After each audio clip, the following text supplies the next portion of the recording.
नमस्कार दोस्तों, प्रेम आईएएस में आपका स्वागत है। पिछली क्लास में हम बैंकिंग व्यवस्था टॉपिक के अंतर्गत मॉनेटरी पॉलिसी अर्थात मौद्रिक नीति को जाने थे। मौद्रिक नीति क्या होती है, इसकी परिभाषा जाने और ये कितने प्रकार की होती है ये जाने। और उसी क्लास में हमने बताया था कि आज हम क्या पढ़ेंगे। तो आज हम मौद्रिक नीति के उद्देश्य और मौद्रिक नीति के उपकरण पढ़ेंगे। आज की क्लास शुरू करने से पहले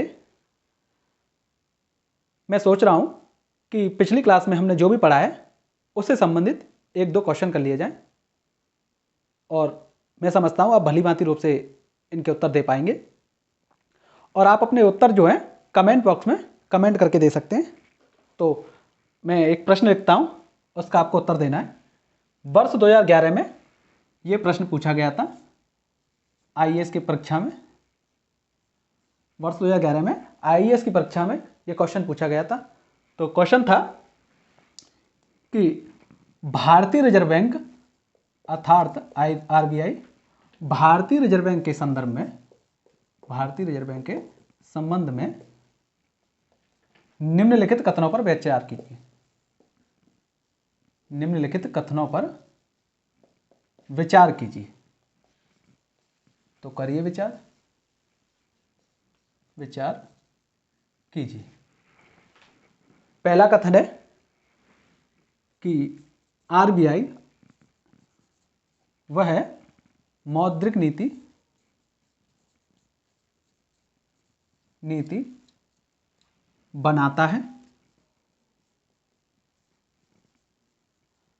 और उसे लागू करता है।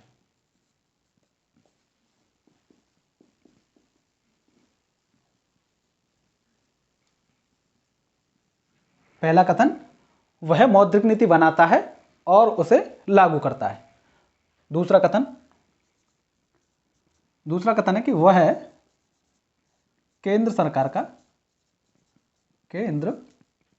सरकार का बैंकर है। तीसरा कथन कि वह अंतर्राष्ट्रीय मुद्रा कोष के सिलसिले में भारत सरकार के एजेंट के रूप में कार्य करता है। क्या है कि वह अंतर्राष्ट्रीय मुद्रा कोष अर्थात आईएमएफ, इसकी full form international monetary fund के सिलसिले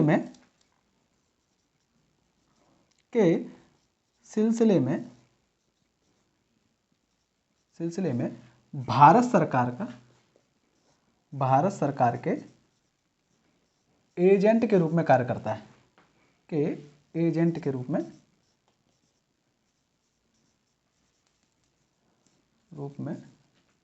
कार्य करता है।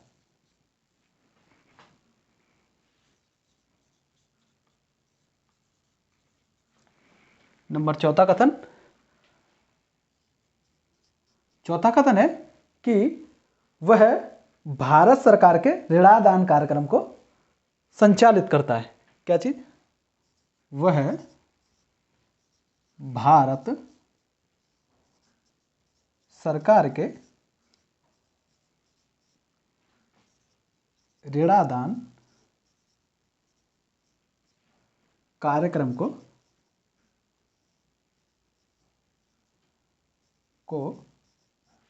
संचालित करता है।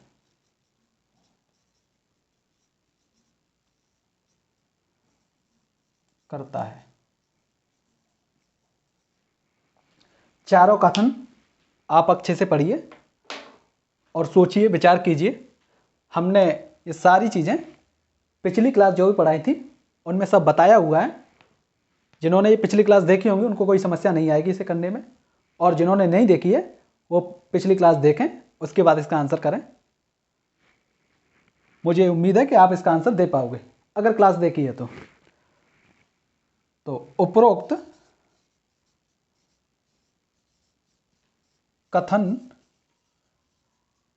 कथनों में से कौन सा या से कथन सही है या है। इसका ऑप्शन ए केवल 1 और 2, केवल 1 और 2। बी इसका बी ऑप्शन केवल 2 और 3, केवल 2 और 3। सी ऑप्शन कर लेते हैं। सी ऑप्शन में आप कर लो कि केवल 2, 3, 4, केवल 2, 3 और 4। और डी ऑप्शन में आप उपरोक्त सभी या सभी, यानी कि सभी मतलब 1, 2, 3 और 4। आप पहले प्रश्न को पढ़िए। क्या कह रहा है प्रश्न कि आरबीआई के संबंध में निम्नलिखित कथनों पर विचार कीजिए। निम्नलिखित कथनों पर विचार कीजिए। कथनों पर विचार कीजिए। कथन नंबर 1, वह मौद्रिक नीति बनाता है और उसे लागू करता है। अच्छे से पढ़िए, सोचिए, क्या आरबीआई ऐसा कुछ करता है? अगर करता है तो सही, अगर नहीं करता है तो गलत। वह केंद्र सरकार का बैंकर है। क्या वह केंद्र सरकार का बैंकर है? समझिए, अगर आपने पिछली क्लास देखी है भली भांति जानते होंगे। वह आईएमएफ के सिलसिले में अर्थात अंतरराष्ट्रीय मुद्रा कोष के सिलसिले में भारत सरकार के एजेंट के रूप में कार्य करता है। और चौथा है, वह भारत सरकार के ऋणादान कार्यक्रम को संचालित करता है। पढ़िए अच्छे से और सोचिए, विचार कीजिए। उसके बाद एक कोई इसमें से सही होगा उस पर आप टिक कीजिए, और कौन सा सही है ये आप कमेंट बॉक्स में बताइए हमें। इसका जो आंसर है हम अगली वाली क्लास में देंगे। तब तक आपको अगर पता है तो आप कमेंट बॉक्स में उसे कमेंट करके बताइए। नेक्स्ट क्वेश्चन करते हैं, एक और क्वेश्चन करते हैं, उसके बाद क्लास चालू करेंगे। जिन लोगों ने जो भारतीय अर्थव्यवस्था की पिछली क्लास हो चुकी है 4, अगर नहीं देखी है वो क्लास तो क्लास सबसे पहले देखें,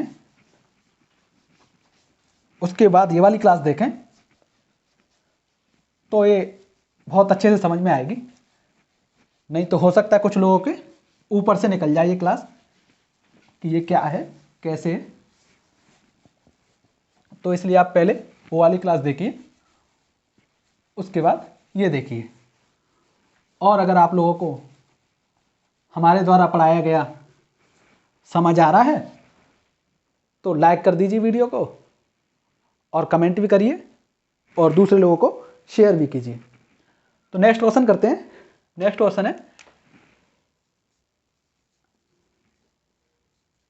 कि सकल घरेलू उत्पाद, सकल घरेलू उत्पाद, घरेलू उत्पाद अर्थात जीडीपी और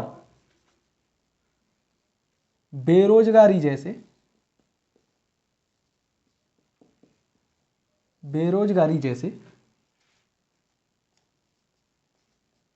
मुद्दों का अध्ययन किसके अंतर्गत किया जाता है, या किसके अंतर्गत किया जाता है, या कह सकते हैं किस स्तर पर किया जाता है, का अध्ययन किया जाता है।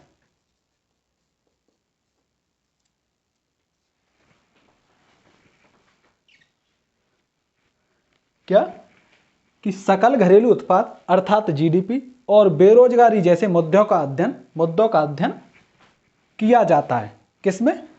ऑप्शन 1 व्यष्टि स्तर पर, व्यष्टि स्तर पर। ऑप्शन 2 समष्टि स्तर पर, स्तर पर। ऑप्शन 3, इसको चाहो तो आप ए भी लिख सकते हो, ए, और इसे कर दो बी, जिससे कमेंट करने में सहूलियत रहे। A B C, C option व्यष्टि एवं समष्टि दोनों स्तर पर।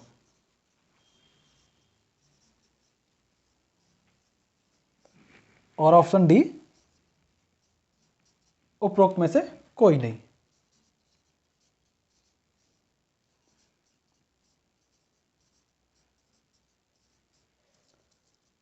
कोई, फिर वही पहले प्रश्न पढ़ो, क्या कह रहा प्रश्न।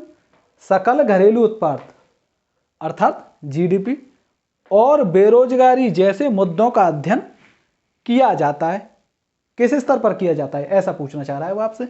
ऑप्शन ए में कह रहा है व्यष्टि स्तर पर किया जाता है, ऑप्शन बी में कह रहा है समष्टि स्तर पर किया जाता है, और ऑप्शन सी में कह रहा है व्यष्टि और समष्टि दोनों स्तर पर किया जाता है, और ऑप्शन डी कह रहा है कि साहब जो आपको जो 3 ऑप्शन दिए हैं उनमें से किसी स्तर पर नहीं किया जाता, कोई और ही कोई दूसरा इसका स्तर होगा जिस स्तर पर किया जाता है, ऐसा कह रहा है। आपको जो भी सही लगता है, आपने जो भी पढ़ा है उसके स्तर पर जो भी सही लगता है वो एक टिक कीजिए और उसका आंसर कमेंट बॉक्स में कीजिए। इसका भी आंसर हम अगली क्लास में बताएंगे।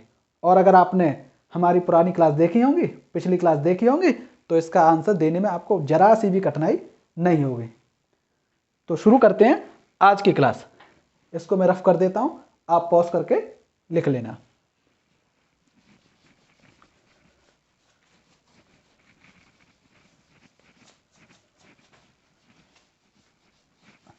आप हमारे प्रेम आईएएस के फेसबुक पेज से भी जुड़ सकते हैं, लिंक उसकी हम डिस्क्रिप्शन बॉक्स में डाल देंगे। फेसबुक पेज, इंस्टाग्राम और टेलीग्राम से, तीनों से जुड़ सकते हैं। वहां हम समय समय पर कुछ प्रारंभिक परीक्षा से संबंधित और कुछ मुख्य परीक्षा से संबंधित प्रश्न उत्तर करते हैं, और उसी में हम छोटी छोटी जानकारियां आपको पॉडकास्ट के रूप में देते रहते हैं। तो जो लोग नहीं जुड़े हैं उससे, तो वहां जाकर के लिंक में डिस्क्रिप्शन बॉक्स में हम डाल देंगे लिंक को, फेसबुक, इंस्टाग्राम और टेलीग्राम तीनों की। आप अपनी सुविधा के अनुसार जुड़ सकते हैं। तो शुरू करते हैं आज की क्लास, मौद्रिक नीति के उद्देश्य। पिछली क्लास में हम पढ़ चुके थे मौद्रिक नीति क्या होती है, तो एक बार रिवाइज कर लेते हैं मौद्रिक नीति क्या होती है। तो हमने पढ़ाया था किसी देश की केंद्रीय बैंक की वह नीति जिसके माध्यम से वह बाजार में या अर्थव्यवस्था में मुद्रा की तरलता को नियंत्रित करती है, मौद्रिक नीति कहलाती है। या किसी देश की वह नीति जिसके माध्यम से वह अर्थव्यवस्था में मुद्रा के प्रवाह को नियंत्रित करती है, मौद्रिक नीति कहलाती है। तो आज पढ़ेंगे मौद्रिक नीति के उद्देश्य, मौद्रिक नीति के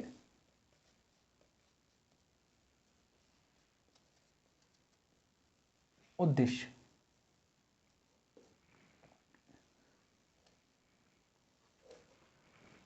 पहला तो आपको सबको पता होगा कि अर्थव्यवस्था में मुद्रा की तरलता को नियंत्रित करना, पिछली क्लास में पढ़ाया। अभी जस्ट हमने थोड़ी देर पहले ही परिभाषा में बोला कि पहला उद्देश्य क्या हो गया इसका, मौद्रिक नीति का पहला, कि अर्थव्यवस्था में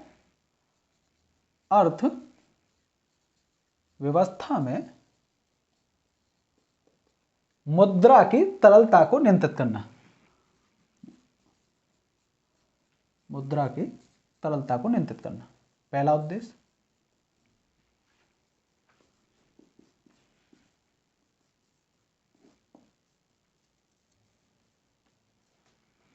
इसमें तो कोई समस्या नहीं होगी, मुद्रा की तरलता कैसे नियंत्रित कर रहे हैं, कम या बढ़ती, ठीक है। दूसरा उद्देश्य इसका मुद्रास्फीति पर नियंत्रण करना, दूसरा मुद्रास्फीति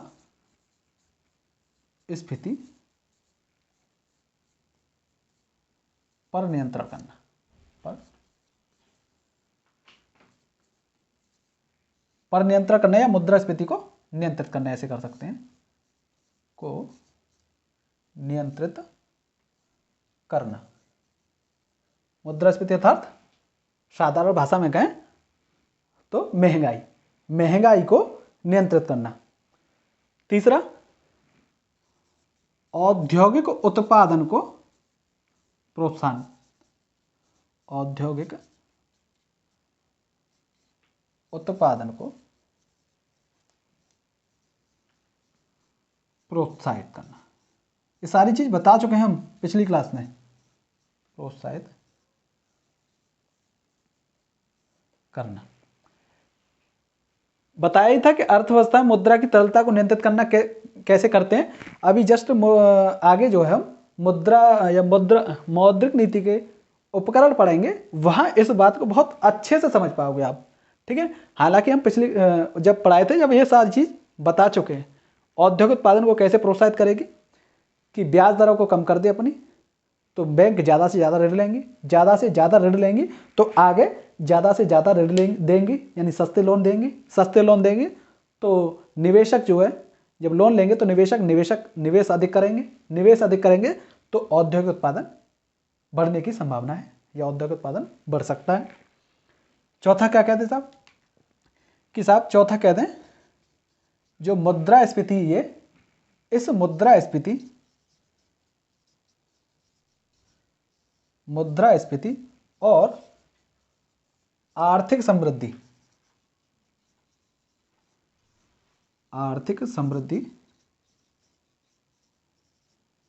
के मध्य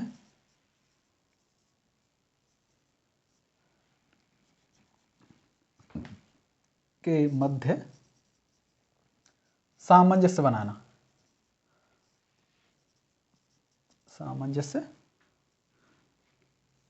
बनाना।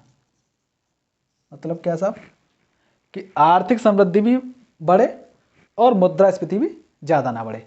इसका क्या मतलब है कि मुद्रास्फीति पर नियंत्रण करेंगे, तो मुद्रास्फीति पर नियंत्रण करना यानी महंगाई पर नियंत्रण करने का मतलब है कि बाजार में से मुद्रा की तरलता को कम करना है, या बाजार से मुद्रा की मात्रा को कम करना है, ठीक है, या अर्थव्यवस्था से मुद्रा की मात्रा को कम करना है, सोखना है मुद्रा जो है। तो मुद्रास्फीति पर नियंत्रण करने के लिए जो ब्याज दरें हैं वो बढ़ानी पड़ेंगी। अगर ब्याज दर बढ़ानी पड़ेंगी तो बैंक जो है आगे कम, बैंक के थ्रू जो है आगे ऋण या लोन कम जाएंगे। क्यों जाएंगे आप समझ ही रहे होंगे, ब्याज दर बढ़ाई, लोन महंगा हो गया, लोन महंगा हो गया तो बैंक खुद कम पैसा लेंगे, कम पैसा लेंगे तो आगे भी कम पैसा जाएगा लोन के रूप में। बाजार में लोन के रूप में पैसा नहीं जा रहा है, ऋण नहीं जा रहा है, निवेशक के पास निवेश करने के लिए पैसा नहीं जा रहा है, तो वो निवेश नहीं करेगा। निवेश नहीं करेगा तो औद्योगिक उत्पादन कम होगा तो आर्थिक समृद्धि दर यानी आर्थिक समृद्धि भी कम होगी मुद्रास्फीति को नियंत्रित करने के चक्कर में। और अगर इसको बढ़ाना चाहे, इसको बढ़ाने का मतलब क्या, जो ब्याज दर है उनको कम कर दें, ब्याज दर तो कम हो जाएंगी, पर हमने पढ़ाई था सस्ती और कठोर मौद्रिक नीति पढ़ा रहे थे, तो ब्याज दर कम हो जाएंगी, आर्थिक समृद्धि दर बढ़ जाएगी, पर उसका नेगेटिव इफेक्ट क्या होगा कि मुद्रास्फीति बढ़ सकती है। तो यानी कि ऐसी नीति बनाना इस मौद्रिक नीति के माध्यम से कि ना तो मुद्रास्फीति ज़्यादा बढ़े और आर्थिक समृद्धि दर बढ़ती रहे, ये अपने लेवल पे रहे, ना तो ये कम हो जाए ना ज़्यादा रहे, स्थिर रहे और आर्थिक समृद्धि दर भी बढ़ती रहे। इन दोनों को सामंजस्य बनाए रखना, ठीक है। तीसरा, चौथा, पांचवा कह सकते हैं हम, पांचवा कह दो आप जो है कि साहब मुद्रास्फीति और आर्थिक समृद्धि की दर मध्य सामंजस्य बनाना। तो पांचवा आप ऐसे कह सकते हैं, क्या कह सकते हैं, कीमत या मूल्य स्थिरता को बनाए रखना।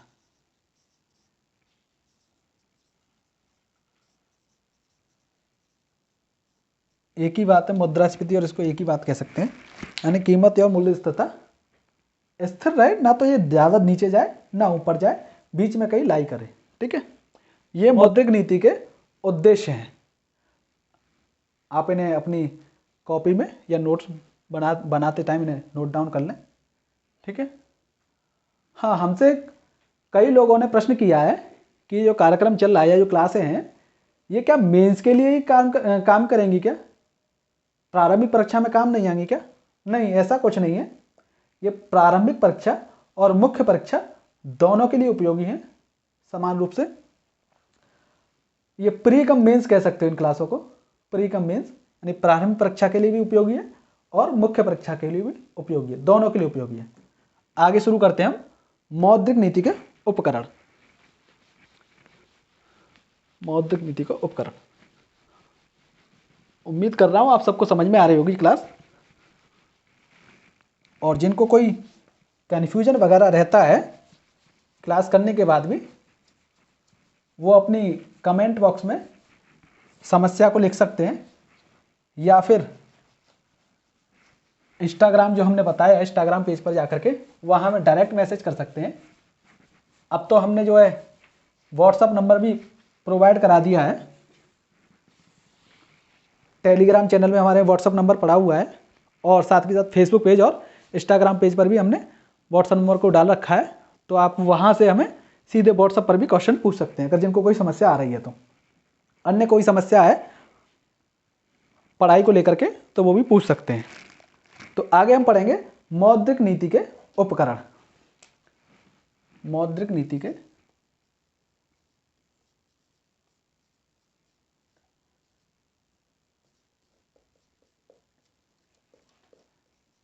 उपकरण, इसी को कह सकते हैं, इंग्लिश में अगर लिखना चाहो तो जो भी लिख सकते हैं, टूल्स ऑफ मॉनेटरी पॉलिसी। इसी मौद्रिक नीति को साख सृजन नियंत्रण की नीति भी कहते हैं। साख सृजन जो बैंकों की लोन देने की क्षमता होती है या ऋण देने की जो क्षमता होती है, उस पर नियंत्रण लगाना, कि ना तो मार्केट में इतना पैसा निकाल दें कि मार्केट में मुद्रा की तरलता बढ़ जाए और महंगाई बढ़ जाए, और ना मार्केट में इतना यानी कि मार्केट से पैसा डालें ही नहीं वो, चाहे कि वो ऐसी उनके पास ऐसी स्थिति ना हो कि वो मार्केट में पैसा छोड़ ही ना पाएँ, जिससे औद्योगिक उत्पादन ना हो। तो साख सृजन पर नियंत्रण करना, उनकी जो लोन देने की या ऋण देने की क्षमता है उस पर नियंत्रण करना, तो इसको कह सकते हैं साख सृजन की नीति या साख सृजन की नीति पर नियंत्रण। मौद्रिक नीति के उपकरण, इसको हम दो रूप में पढ़ेंगे। मौद्रिक नीति में उपकरण, मौद्रिक नीति के जो उपकरण है, पहला साहब मात्रात्मक उपकरण, मात्रात्मक उपकरण, पहला मात्रात्मक उपकरण, और दूसरा गुणात्मक उपकरण।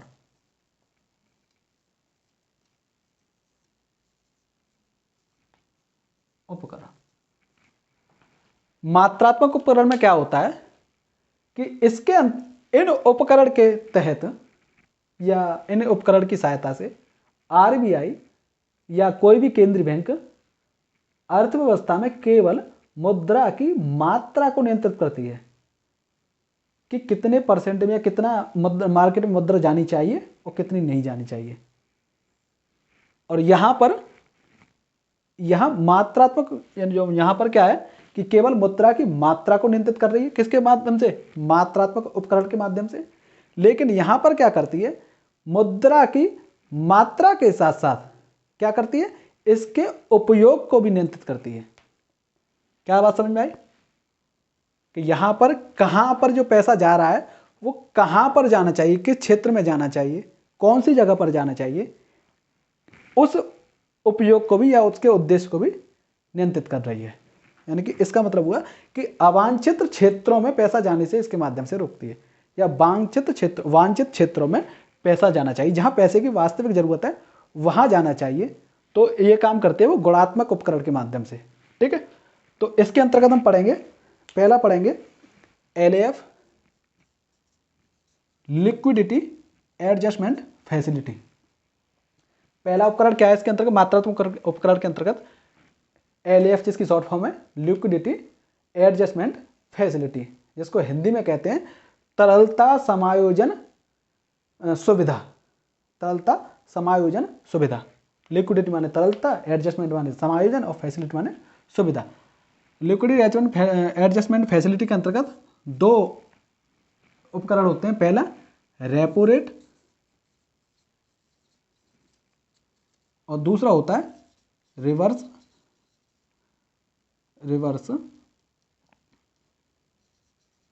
Repo rate. ठीक है, इसे या तो हिंदी में कर चाहो रेपो दर कह लो, और इसको जो है रिवर्स रेपो दर या पुनर, इसको हिंदी में कहते हैं पुनर खरीद दर, री परचेज ऑपरेशन रेट, इंग्लिश की फुल फॉर्म जो होती है, और इसकी रिवर्स री परचेज ऑपरेशन रेट। ठीक है साहब। अब बोला जो नेक्स्ट है हमारा दूसरा रिवर्स, दूसरा हमारा क्या, VRR, इसकी full form variable reserve ratio. इसकी हिंदी की बात करें तो चर आरक्षित अनुपात। इसके अंतर्गत हम जो है, इसके अंतर्गत हम जो क्या करेंगे, दो पढ़ेंगे, CRR और SLR। Full form variable reserve ratio, और इसके अंतर्गत CRR और SLR पढ़ेंगे। कैश रिजर्व रेशियो, और ये स्टैट्यूटरी लिक्विडिटी रेशियो। ठीक है। तीसरा इसके अंतर्गत हम पढ़ेंगे, तीसरा क्या पढ़ेंगे, बैंक रेट, बैंक रेट, इसी को हिंदी में कहना चाहो तो बैंक दर कह सकते हैं। चौथा पढ़ेंगे MSF रेट, MSF रेट, इसकी full form marginal standing facility rate, marginal standing facility rate. ठीक है। सीमांत स्थायी सुविधा दर। ठीक है, सीमांत स्थायी सुविधा दर। और पांचवा जो हम पढ़ेंगे ओपन मार्केट ऑपरेशन। ठीक है साहब, ओपन मार्केट ऑपरेशन। और इसके अंतर्गत गुणात्मक उपकरण के अंतर्गत हम पढ़ेंगे मार्जिन सीमा निर्धारण, पहला मार्जिन सीमा निर्धारण,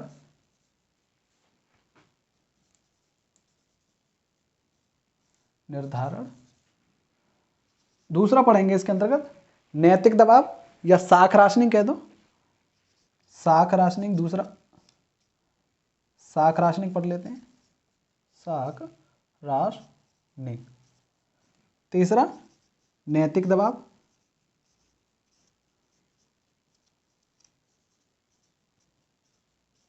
नैतिक दबाव। और चौथा पढ़ेंगे प्रत्यक्ष कार्रवाई, प्रत्यक्ष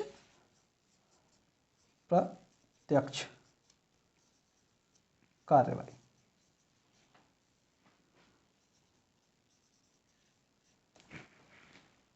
मौद्रिक नीति के उपकरण जो होते हैं ये आपके सामने हैं, इनको हम एक एक करके पढ़ेंगे। तो मौद्रिक नीति के उपकरण को हम दो भागों में बांटते हैं, पहले भाग में मात्रात्मक उपकरण और दूसरे भाग में गुणात्मक उपकरण। मात्रात्मक उपकरण के अंतर्गत RBI या किसी देश की केंद्रीय बैंक केवल मुद्रा की मात्रा को नियंत्रित करती है, जबकि गुणात्मक उपकरण के अंतर्गत वो मुद्रा की मात्रा के साथ साथ उसके उपयोग को भी नियंत्रित करती है। मात्रात्मक उपकरण के अंतर्गत पहला आता है LAF, लिक्विडिटी एडजस्टमेंट फैसिलिटी, अर्थात तरलता समायोजन सुविधा, जिसके अंतर्गत रेपो रेट और रिवर्स रेपो रेट जैसे उपकरण होते हैं। दूसरा वेरिएबल रिजर्व रेशियो, अर्थात चर आरक्षित अनुपात, इसके अंतर्गत CRR और SLR।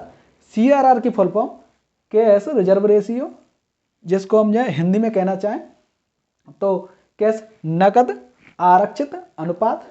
इसकी SLR फुल फॉर्म, SLR की full form statutory liquidity ratio, अर्थात सांविधिक तरलता अनुपात। और तीसरा है बैंक रेट, इसको बैंक दर भी कहते हैं। और चौथा MSF rate, marginal standing facility rate, इसी को जो हिंदी में कहना चाहो तो सीमांत स्थायी सुविधा दर। ठीक। और पांचवा OMO, ओपन मार्केट ऑपरेशन। ठीक है। गुणात्मक उपकरण के अंतर्गत पहला मार्जिन सीमा निर्धारण, दूसरा साख राशनिंग, तीसरा नैतिक दबाव और चौथा जो है प्रत्यक्ष कार्यवाही। तो अब इनको हम एक एक करके जान लेते हैं, ठीक है, क्या होते हैं ये। आप वीडियो पॉज करके इनको लिख लें, मैं इसको रफ कर देता हूं।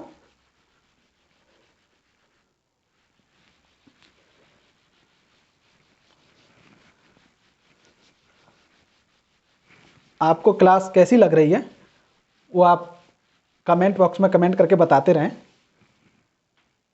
जिससे हमें भी पता चलता रहे कि आप क्लास में जो पढ़ाया जा रहा है उसे समझ रहे हैं। और क्लास के शुरू में जो क्वेश्चन लिखाए थे या लिखे थे उनको एक बार करने का प्रयास करें। जिन्होंने क्लास की है वो 100% कर पाएंगे, और जिन्होंने नहीं की है वो एक बार देख लें फिर करें। अगली क्लास में हम या कल इसके उत्तर बताएंगे। तो मात्रात्मक उपकरण, मात्रात्मक उपकरण,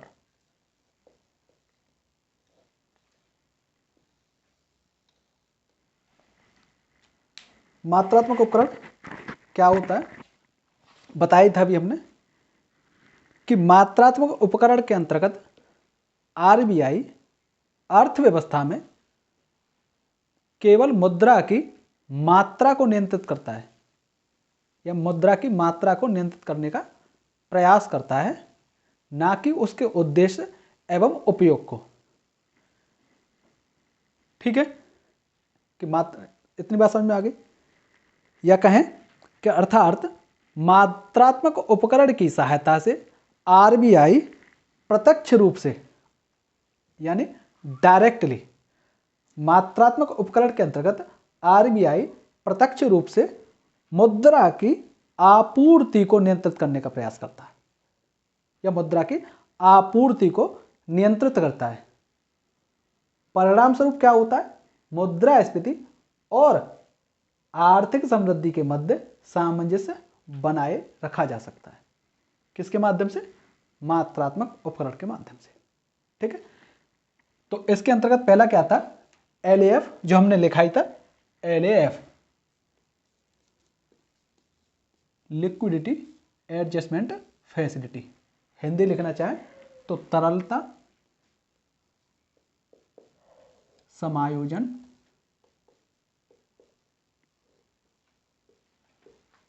सुविधा। इसकी हिंदी होगी तरलता समायोजन सुविधा। इसके अंतर्गत पहला क्या था, ए अगर लिखना चाहें तो इसे ए लिख लेते हैं, इसे ए रेपो रेट।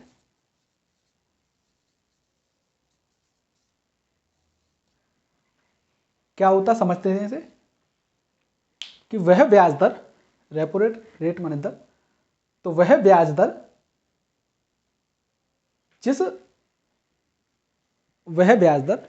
जिस दर पर आरबीआई वाणिज्यिक बैंकों को अल्पकालिक अवधि के लिए लोन अथवा ऋण देता है, रेपो रेट कहलाती है। ठीक है, दोबारा परिभाषा अगर किसी को समझ में नहीं आई, या ऐसे कहें कि इसके अंतर्गत आरबीआई वाणिज्यिक बैंकों को अल्पकालिक समय के लिए या अल्पकालिक अवधि के लिए ऋण देता है। ठीक है साहब, समझते हैं इसे। रेपो रेट शॉर्ट फॉर्म लिख देते हैं, रेपो रेट। रेपो रेट अगर बढ़ा दिया जाए तो मार्केट में मुद्रा की आपूर्ति कम होगी, अर्थात तरलता कम हो जाएगी। कैसे हो जाएगी ये जान लेते हैं। अगर reverse repo rate, repo rate RBI ने बढ़ा दिया। रेपो रेट क्या है, जिस ब्याज दर पर बैंक जो है आरबीआई से अल्पकालिक अवधि के लिए ऋण लेती है, या आरबीआई बैंकों को अल्पकालिक अवधि के लिए जिस ब्याज दर पर ऋण देता है वह रेपो रेट कहलाती है। तो रेपो रेट क्या है, अगर आरबीआई ने रेपो रेट की दर बढ़ा दी है, यानी अर्थात क्या कर दिया, ब्याज दर बढ़ा दी है, ब्याज दर बढ़ा दी। अब ब्याज दर बढ़ा दी है तो क्या वाणिज्यिक बैंक, यानी क्या कर दिया, लोन जो है महंगा कर दिया है। किसने, आरबीआई ने। तो लोन महंगा कर दिया है तो सीधी सी बात है, महंगा लोन बहुत कम लोग लेते हैं, जिनको बहुत ज़्यादा आवश्यकता है वो लेते हैं। तो ब्याज जब ज़्यादा है, लोन महंगा है, तो बैंक क्या करेंगे, आरबीआई से कम लोन लेंगे, ज़्यादा ऋण नहीं लेंगे। तो अगर बैंक कम लोन ले रही है तो ये मार्केट में भी कम लोन जाएगा। क्यों जाएगा साहब कम? क्योंकि उनके पास वो पैसा ही नहीं पहुंचा, बैंकों के पास उतना पैसा ही नहीं है कि वो मार्केट में पैसा बहुत ज़्यादा अधिक मात्रा में दे सकें। ब्याज दर महंगा है और जो भी देंगे उसको भी महंगे ब्याज पर देंगे, क्योंकि उन्हें यहाँ से महंगा मिल रहा है ना, यहाँ से उन्हें महंगा ब्याज लोन मिल रहा है, ऋण मिल रहा है, तो आगे वो भी तो लोन महंगा ही देंगे। कौन ऐसा होगा कि साहब यहाँ से जो है पैसा महंगा खरीद के लाए हैं आगे सस्ते में बेचे? बहुत कम होंगे या होंगे नहीं। हर कोई चाहता लाभ कमाना। वाणिज्यिक बैंकों का क्या काम, व्यापारिक बैंक जो भी हैं या वाणिज्यिक बैंक है, उनका मुख्य उद्देश्य होता है लाभ कमाना। तो लाभ कमाने का काम कर रही हैं तो वो आगे सस्ते पे तो नहीं देंगी, वो भी महंगा देंगी। पहला बात तो यहाँ से कम लोन लेंगी, कम लोन लेंगी तो आगे भी कम लोन देंगी। महंगा ले रही हैं तो आगे भी ये महंगा ब्याज दर पे देंगी। तो महंगे ब्याज दर पे देंगी तो आगे मार्केट में उद्योगपति या हम जो भी लोग हैं वो भी कम लोन लेंगे। कम लोन लेंगे तो मार्केट में मुद्रा पहुंचेगी नहीं, मुद्रा की आपूर्ति कम हो जाएगी। मुद्रा की आपूर्ति कम हो जाएगी तो तरलता कम हो जाएगी। समझ में आ गया इतना? तो रेपो रेट बढ़ा दिया है तो अर्थात ब्याज दर बढ़ा दिए, ब्याज दर बढ़ा दिया अर्थात तरलता मार्केट में या अर्थव्यवस्था में कम हो गई।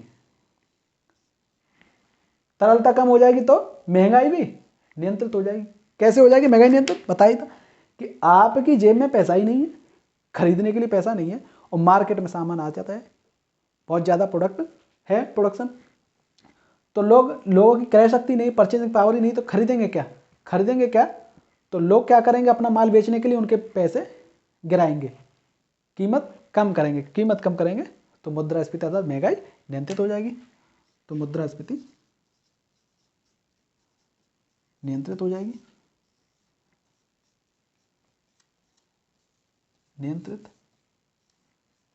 समझ में आई बात? अगर इसका उल्टा कर दें, अगर रेपो रेट आरबीआई ने कम कर दिया, रेपो रेट कम कर दिया अर्थात ब्याज दर कम कर दी है, यानी सस्ता लोन दे रही है आरबीआई जो बैंकों को कि आओ साहब सस्ते लोन ले जाओ, सस्ती ब्याज दर पर ले जाओ, तो सस्ता देकर तो फिर बहुत ज़्यादा लोन लेंगे। तो बैंकों के पास पैसे की आपूर्ति ज़्यादा हो जाएगी, मुद्रा की आपूर्ति ज़्यादा हो जाएगी, तो वो भी मार्केट में ज़्यादा से ज़्यादा लोन बांटेंगे, ऋण देंगे ज़्यादा से ज़्यादा। तो मार्केट में सस्ता, यानी कि यहाँ से सस्ता ले रहे हैं तो आगे भी ये सस्ता देने का प्रयास करेंगे, ये सस्ता देंगे ऐसी उम्मीद की जा सकती है। तो आगे ये सस्ता देंगे तो लोग भी जो सस्ता लोन मिल रहा है तो ज़्यादा से ज़्यादा लोन उठाएंगे। और लोन हम जैसे लोग तो 1 लाख 2 लाख लेते होंगे घर में दुकान बनाने के लिए या गाड़ी वाड़ी खरीदने के लिए, मोबाइल खरीदने के लिए, ये सब करने के लिए। परंतु जो बड़ा निवेशक या उद्योगपति हो तो उनके पास ज़्यादा से ज़्यादा पैसा आता है, वही मुद्रा की तरलता वहीं से ज़्यादा होती है। तो आगे जब उद्योगपतियों के पास ज़्यादा पैसा जा रहा है, वो ज़्यादा लोन ले रहे हैं, तो निवेश ज़्यादा करेंगे, ऐसा मान सकते हैं हम कि वो निवेश ज़्यादा करेंगे। तो निवेश ज़्यादा करेंगे तो उत्पादन बढ़ेगा, उत्पादन बढ़ेगा तो आर्थिक समृद्धि वो भी बढ़ेगी। तो कह सकते हैं कि ब्याज दर कम हो गई तो तरलता बढ़ जाएगी, तरलता बढ़ जाएगी। कैसे बढ़ जाएगी समझ में आ गया? तरलता बढ़ जाएगी तो निवेश बढ़ जाएगा। उद्योगपति के पास ज़्यादा लोन ले रहा है, वो ज़्यादा ऋण ले रहा है, तो हम उम्मीद कर सकते हैं वो निवेश भी करेगा, निवेश बढ़ जाएगा तो औद्योगिक उत्पादन शॉर्ट में लिख देता हूँ, औद्योगिक उत्पादन ये बढ़ जाएगा, और ये बढ़ गया तो आर्थिक समृद्धि बढ़ जाएगी।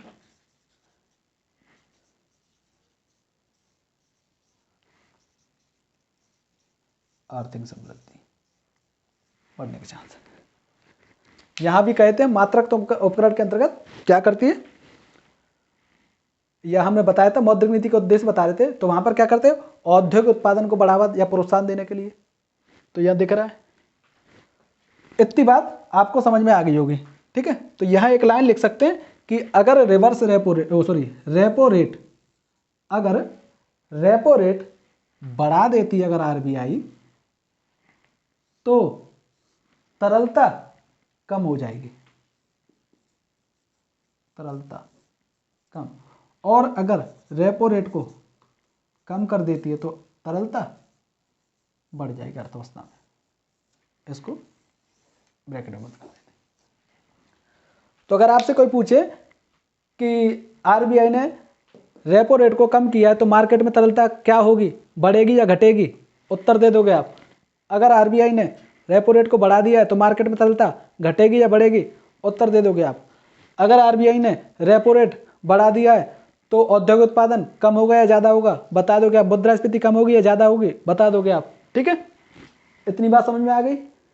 अब आगे चलते हैं। इसका दूसरा जो है रिवर्स रेपो रेट, यहाँ तक कोई समस्या नहीं।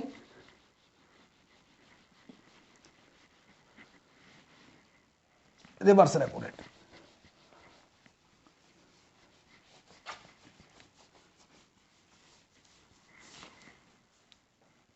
ऐसे इसको मिटाने की जरूरत नहीं थी पर आप कंफ्यूज हो जाते, इसलिए मैंने मिटाया है बस। तो इसकी जगह कहते हैं reverse repo rate B. Reverse नाम से समझ में आ रहा है, रिवर्स यानी पीछे की तरफ खींचना। गाड़ी में लगा दें रिवर्स गियर, पीछे ले जाने के लिए गाड़ी को रिवर्स गियर लगाते हैं। तो रेपो रेट के माध्यम से क्या कर रही थी मार्केट में आरबीआई, जो क्या कर रही थी, बैंकों को लोन देती थी या ऋण देती थी अल्पकालिक अवधि के लिए। वही इसमें क्या करती है, इसके अंतर्गत आरबीआई वाणिज्यिक बैंकों से या बैंकों से अल्पकालिक अवधि के लिए ऋण लेती है, रिवर्स रेपो रेट कहलाता है। अब ये क्यों कर रही होगी, रिवर्स पीछे खींच रही। तो यानी अगर मार्केट में मुद्रा बहुत ज्यादा पहुंच चुकी है, उसको वापस लेना है। अगर मार्केट में मुद्रा ज्यादा बढ़ चुकी है, उसको वापस खींचना है, मार्केट से पैसा कम करना है, मार्केट से मुद्रा की मात्रा को कम करना है, तो इस उपकरण का उपयोग करती है रेपो जो है आरबीआई, रिवर्स रेपो रेट का। तो रिवर्स रेपो रेट अगर क्या परिभाषा बताई हमने इसकी, कि वह ब्याज दर या इसके अंतर्गत आरबीआई अल्पकालिक अवधि के लिए बैंकों से ऋण लेती है और रेपो रेट में ऋण देती है। यहां लेती है ऋण और वहां बैंकों को ऋण देती है रेपो रेट में। तो अगर रिवर्स रेपो रेट को आरबीआई बढ़ा देती है, यानी कि ब्याज दर बढ़ा दी, ये सब जो डिसाइड करती है आरबीआई करती है कि कम करना है या ज़्यादा करना है। तो रिवर्स रेपो रेट अगर वो बढ़ा देती है, इसका मतलब क्या है कि आरबीआई बैंकों से महंगा लोन लेने के लिए तैयार है। आइए मुझे महंगा दीजिए, महंगा लोन दीजिए, मैं लेने के लिए तैयार हूं, आपके पास जितना पैसा दीजिए। तो बैंक क्या करेंगे, मार्केट की जगह यानी बाजार में पैसा देने के बजाय आरबीआई को देंगे। क्यों देंगे, एक तो यहाँ महंगा है पहला, और यहाँ रिस्क कम है आरबीआई के पास। कल्पना कीजिए आप, आपके दो मित्र हैं, एक ए मित्र है और एक बी मित्र है। ए मित्र ऐसा है जिस पर आप भरोसेमंद आदमी है ये, और इस पर भरोसा है पर उतना भरोसा नहीं है, ये कब आपको धोखा दे दे कोई पता नहीं है। ठीक है, ऐसा कोई फर्जी टाइप का मित्र है। ठीक है, तो ये आरबीआई मान लो ऐसे, और ये कोई XYZ, विजय माल्या मान लो, नीरव मोदी मान लो। तो बैंकों को लग रहा होगा ना शुरू में कि नीरव मोदी और विजय माल्या पैसे को लेकर भागेंगे नहीं, यानी कि बैंकों को ये भी लग रहा होगा लेके भागेंगे नहीं, पर उन्हें ये भी पता होगा कि यहाँ रिस्क है। जिसको भी मार्केट में पैसा देती है तो रिस्क को पहले कैलकुलेट कर लेती है, कितना रिस्क है कितना नहीं, उस हिसाब से देती है। तो यहाँ रिस्क ज़्यादा है, आप अपने जो दूसरा मित्र फर्जी टाइप का, और ये ए, यहाँ रिस्क कम है या है ही नहीं, ऐसे मान के चलो। इन दोनों को कभी पैसे की जरूरत पड़ जाए, दोनों आपसे उधार लेना चाह रहे हैं और उधार के एवज में आपको ब्याज भी चुकाने के लिए कह रहे हैं, ब्याज चुकाने के लिए कह रहे हैं, और आप पैसा देने के लिए तैयार हैं क्योंकि आपको लाभ कमाना है। तो आप कोशिश करोगे कि ए को पैसा देने का प्रयास करोगे, इसको नेग्लेक्ट करो, इग्नोर करोगे, इसका मैसेज नहीं देखोगे, फोन नहीं उठाओगे, और जहां मिलेगा वहां से आंख चुरा के भागोगे, और यहाँ हाँ आओ सब आओ चाय बनाते हैं, ये सब करोगे, आओ बैठो बैठो चाय पियो, बिस्किट लाओ साहब, ये सब करोगे। ठीक है, तो यही आप बैंक को समझ लीजिए, बैंक है ये, आरबीआई है ये, बैंक है। अपनी जगह आप बैंक को इमेजिन कीजिए, ये बैंक है, ये आरबीआई, और इधर उद्योगपति विजय माल्या, नीरव मोदी।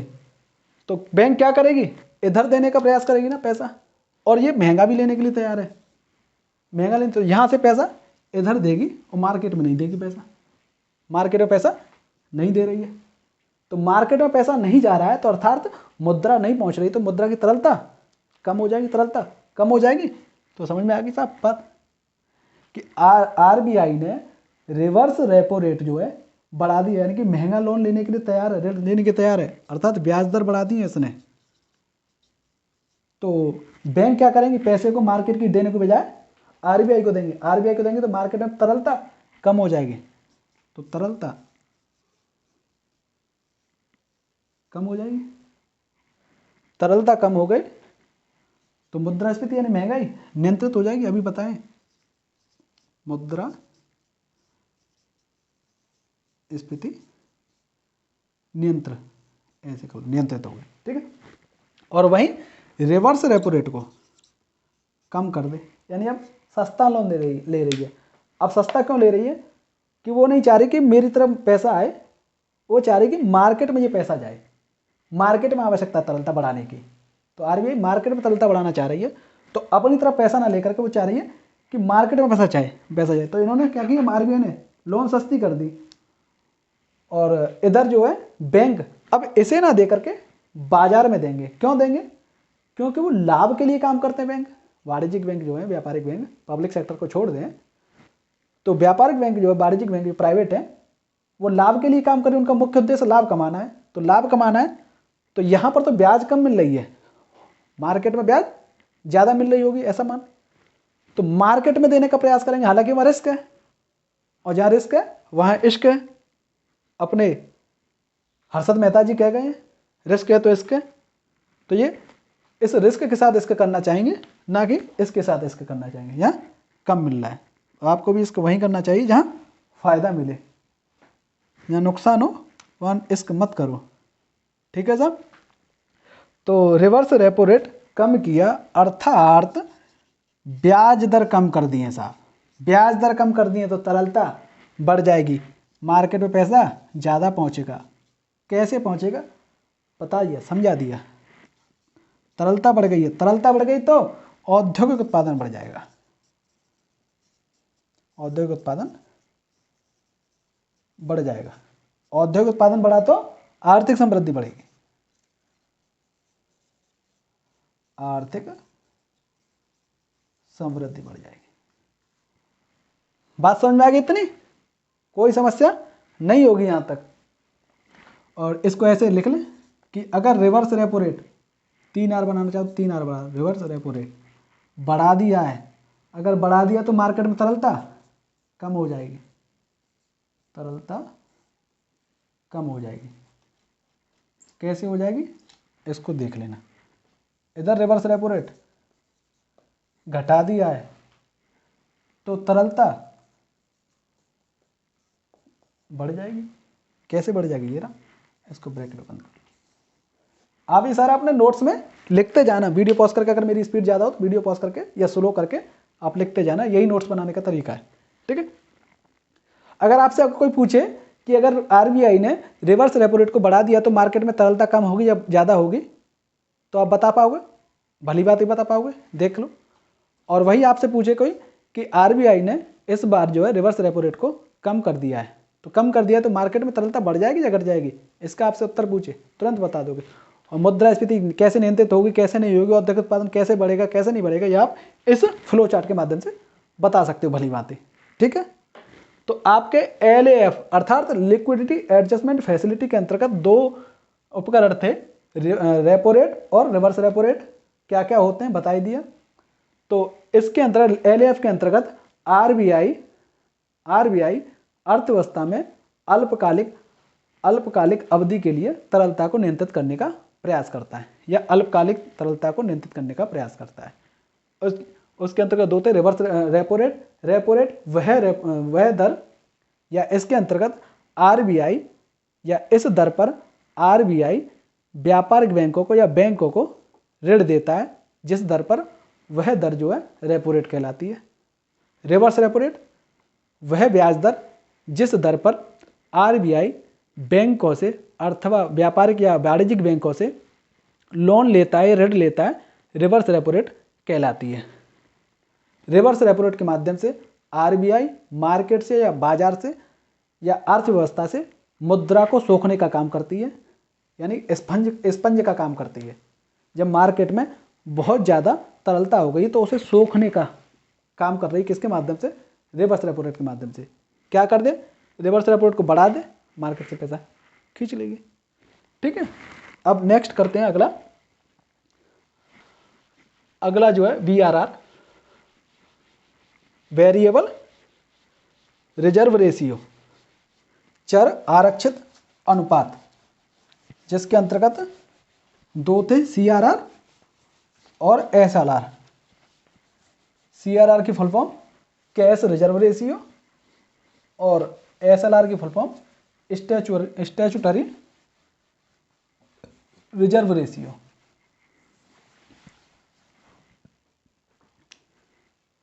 दूसरा वीआरआर हिंदी चर आरक्षित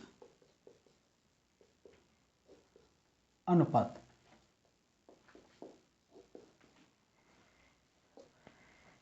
एलएएफ के अंतर्गत आरबीआई क्या कर रही थी? अल्पकालिक अवधि के लिए मुद्रा की तरलता को नियंत्रित करने का प्रयास कर रही थी। अल्पकालिक अवधि 1 से 14 दिन, उसे अल्पकालिक अवधि कहते हैं। तो यानी कि एलएएफ के अंतर्गत आरबीआई जो है अर्थव्यवस्था में अल्पकालिक अवधि के लिए तरलता को नियंत्रित करने का प्रयास करती है। वहीं अगर इसके अंतर्गत बात करें, चर आरक्षित या वीआरआर के माध्यम से आरबीआई अर्थव्यवस्था में दीर्घकालिक अवधि के लिए तरलता को नियंत्रित करने का प्रयास करती है। बात समझ आ गई? पहला इसके अंतर्गत क्या आता? Cash reserve ratio, CRR. Full form लिख लोगे, कैश रिजर्व रेशियो। हिंदी में इसको लिख देते हैं नकद आरक्षित अनुपात। नाम से समझ में आ रहा है, आरक्षित या रिजर्व, यानी कि कुछ पैसा रिजर्व में रखना, भविष्य में काम आए। जैसे बाइक वगैरह होती है, उसमें पेट्रोल रहता है ना रिजर्व, तो कुछ लोग जो होते हैं कम पेट्रोल भरवाते हैं इनके, या पैसे कम 20-30 रुपये का भरवाते हैं, 50 रुपये भरवाते हैं, तो वो बाद में जो रिजर्व पेट्रोल होता है उससे ही चलाते हैं गाड़ियों को। कब चलाते हैं? जब संकट का समय आता है, कि जब आसपास कोई पेट्रोल नहीं है, पेट्रोल पंप नहीं है और पेट्रोल भरवाने की संभावना नहीं दिख रही है, पर ज़रूरत है पेट्रोल की, जाना है पर पेट्रोल पंप नहीं है, कहाँ से भरवाए? तो उस स्थिति में वो क्या करते हैं, जो रिजर्व पेट्रोल होता है उस पेट्रोल का इस्तेमाल करते हैं, यानी कि संकट के समय में। ऐसे ही बैंक, आरबीआई कहता है, तो हमने जब पढ़ा रहे थे बैंकिंग व्यवस्था, तो वहाँ बताया था कि आरबीआई क्या काम करता है, बचत प्रवृत्ति को प्रोत्साहित करता है, लोगों की प्रोत्साहित करता है। तो उसी में हमने बताया था कि आरबीआई ऐसा माहौल बनाता है जिसके माध्यम से लोगों का जो है बैंकों पर भरोसा बना रहे कि भागेगी नहीं, या दिवालिया होगी तो हमारा पैसा बचा रहेगा, नुकसान में नहीं जाएंगे। तो ऐसा माहौल तैयार करता है। तो ऐसा माहौल तैयार करने के लिए एक उपकरण, इसे भी हम यूज कर सकते हैं, सीआरआर, कि अगर ऐसी अचानक जो है बैंकों के पास नकदी की जो है समस्या आ जाए, बहुत सारे लोग जो है पैसा लेने के लिए आ गए अपना जो जमा था, और बहुत सारे पैसा लोग लेने आएंगे, तो उस टाइम पे इसको पैसे की ज़रूरत है पर इसकी जेब में नहीं है पैसा। उस समय पर क्या करेगी ये, जो इसने रिजर्व रखा होगा अपने पास पैसा, उसको उपयोग करके देगी। और लोगों का भरोसा भी नहीं है, ऐसा ना हो कि लोग घंटों 3 घंटे 4 घंटे लाइन में लगे हैं और मुझे मना कर रही, नहीं पैसे नहीं, जाओ जाओ जाओ जाओ जाओ जाओ, पैसे नहीं है हमारे पास, 2 दिन लगा दी, 3 दिन लगा दी, आपको पैसा ही मिले। तो आपको क्या करेगा, आपके मन में शंका हो जाएगी कि कुछ तो गड़बड़ है, दया कुछ तो गड़बड़ है, पैसा नहीं दे रहे, ऐसा तो नहीं भाग जाएगी, ऐसा तो नहीं दिवालिया होने वाली है। तो अगर इसके पास रिजर्व होगा तो उस रिजर्व पैसे से दे सकती है। तो ऐसा शंका नहीं आएगी कि दया कुछ गड़बड़ है। तो यही समझ लो कि CRR के अंतर्गत क्या होता है कि जो RBI अधिनियम है 1934, उसमें कहा गया है कि प्रत्येक वाणिज्यिक बैंक अपने NDTL का, NDTL की full form net demand time liability, अपने NDTL का कुछ प्रतिशत हिस्सा RBI के पास कैश या नगद रूप में रखेंगे। और कब क्यों रखेंगे वो आपको समझ में आ रहा है, अभी समझाया। तो CRR के तहत बैंक जो है नगद स्वरूप में RBI के पास कुछ पैसा रखती हैं, जिसे हम CRR कहते हैं। ठीक है,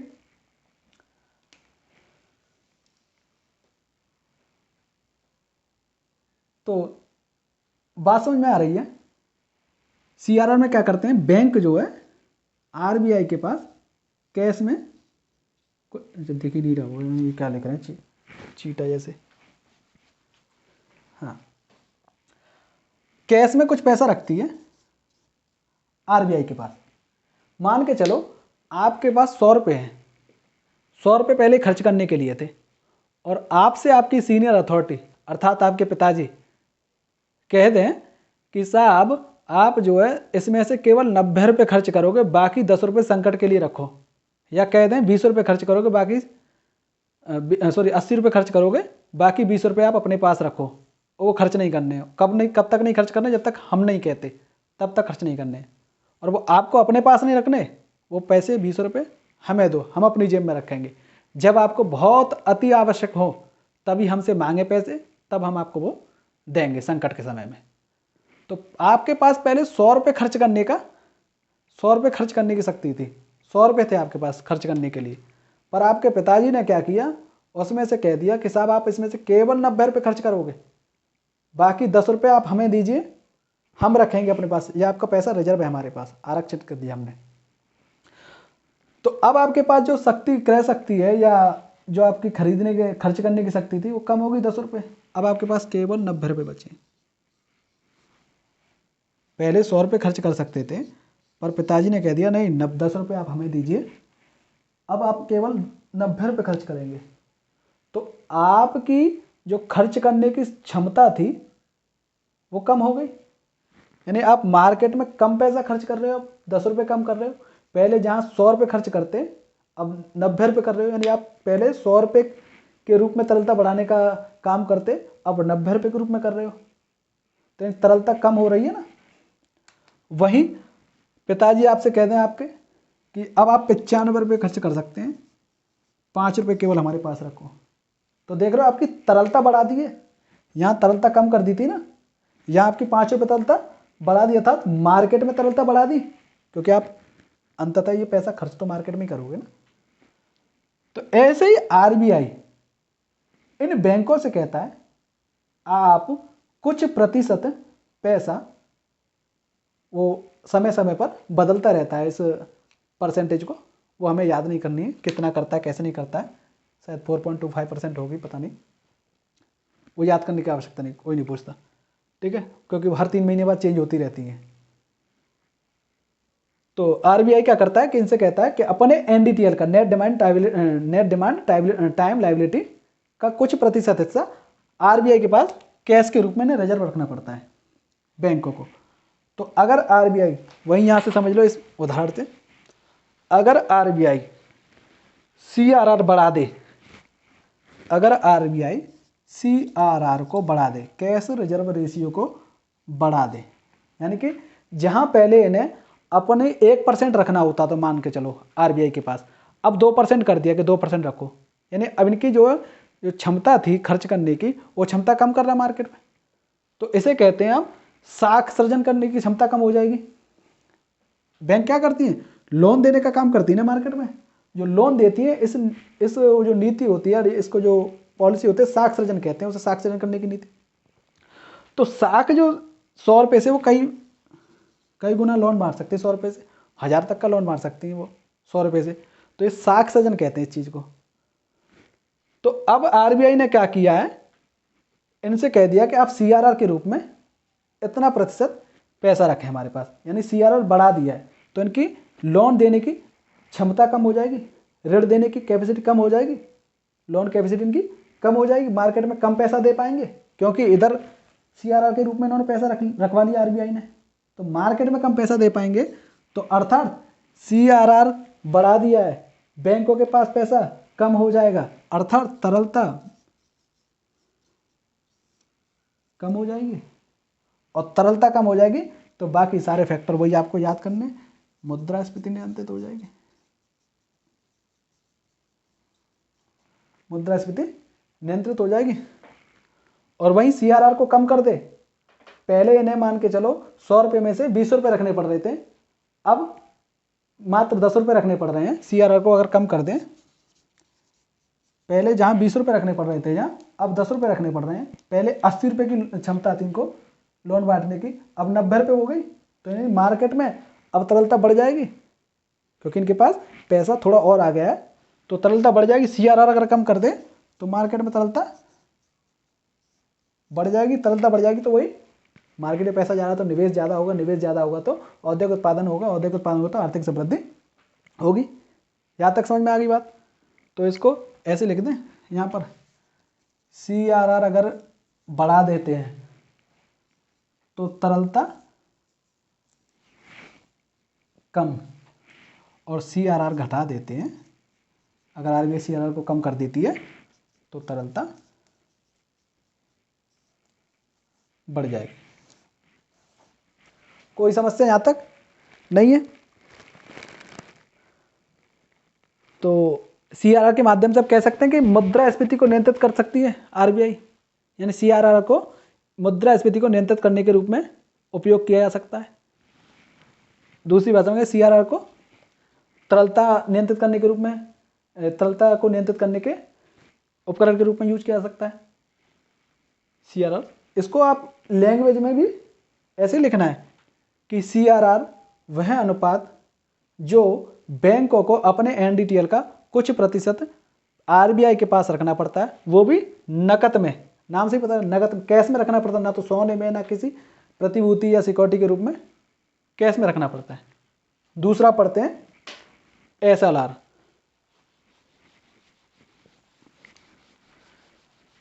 बोरिंग तो नहीं हो रहा है क्लास भाई? अगर हो रहा है तो कमेंट बताओ जल्दी से, फटाक से। और थोड़ी सी क्लास लंबी ही चलेंगे, नहीं तो अगर लंबी नहीं करेंगे तो बहुत टाइम लग जाएगा इसको फिनिश करने में। एक टॉपिक भी कंप्लीट नहीं हो पाता छोटे से, मतलब अगर इतने उससे समझाना पड़े तो। दूसरा SLR, फुल फॉर्म इसकी स्टैट्यूटरी लिक्विडिटी रेशियो, और हिंदी इसकी सांविधिक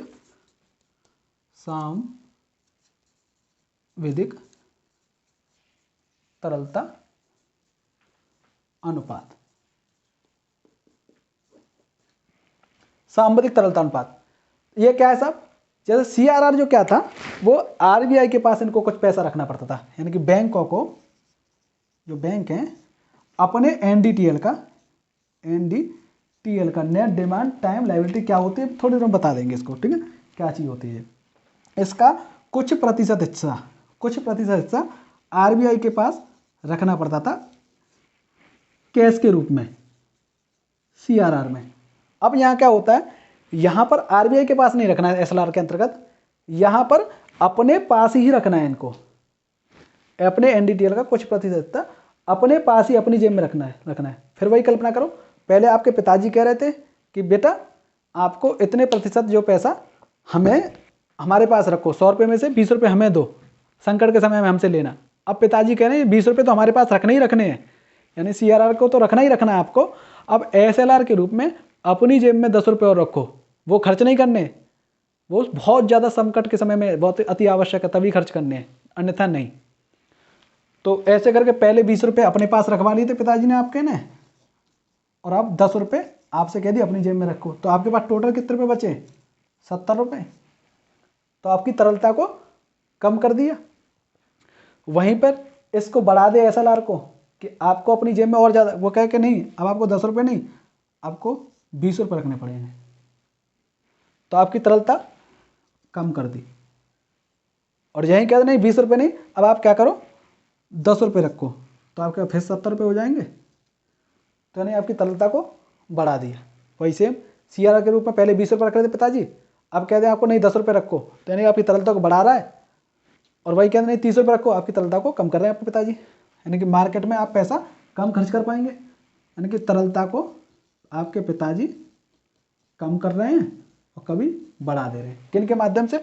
CRR और SLR के माध्यम से। CRR में क्या कर रहे थे, आप अपने पिताजी के पास कैश के रूप में कुछ पैसा रख रहे थे।